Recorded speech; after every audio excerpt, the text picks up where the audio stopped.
Menjelang Pilkada 2024, mahasiswa dituntut memiliki kesadaran secara aktif untuk mengawal proses pemilihan umum yang jujur dan menjadi pemilih cerdas.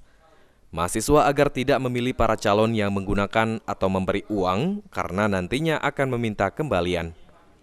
Hal ini diungkapkan Bupati Pali, Heri Amalindo, seusai melantik pengurus Himpunan Mahasiswa Pali, Universitas Sriwijaya periode 2024-2025 yang digelar di Ballroom The Zuri Hotel.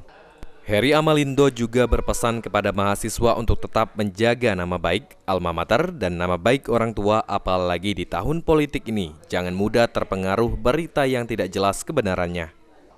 Pemerintah Kabupaten Pali dalam beberapa tahun terakhir juga sangat mensupport anak-anak Pali yang orang tuanya tidak mampu dan memiliki prestasi dengan memberikan beasiswa kepada anak-anak Pali berkuliah di Universitas Sriwijaya.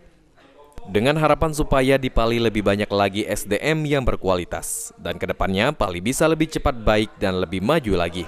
Kami pemerintah terkhusus Kabupaten Pali, jangan pilih kalau orang yang kasih duit. Artinya kalau dikasih duit berarti dia tidak ambisius. Dia ngeluarkan duit banyak, otomatis dia mau balikan lagi duit dia. Nah, dia mau balikan duitnya, dia tidak akan membangun kabupaten kita. Jadi pilih aja sanak dulur, kasih tahu keluarga kita, yang kasih duit jangan dipilih. Pilihlah yang benar-benar punya kriteria masing-masing. Sementara itu, Agustian Fernando selaku Ketua Umum Himapali periode 2024-2025 mengatakan, setelah dilantik akan segera menjalankan program kerja sebagai jembatan bagi masyarakat untuk membangun Kabupaten Pali. Para mahasiswa bersyukur dan sangat terbantu dengan pemberian beasiswa dari Bupati Pali, Bapak Heri Amalindo.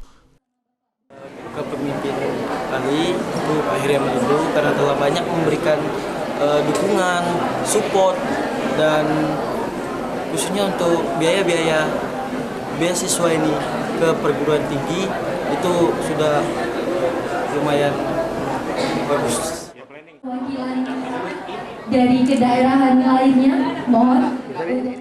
Aji Delia, Pal TV.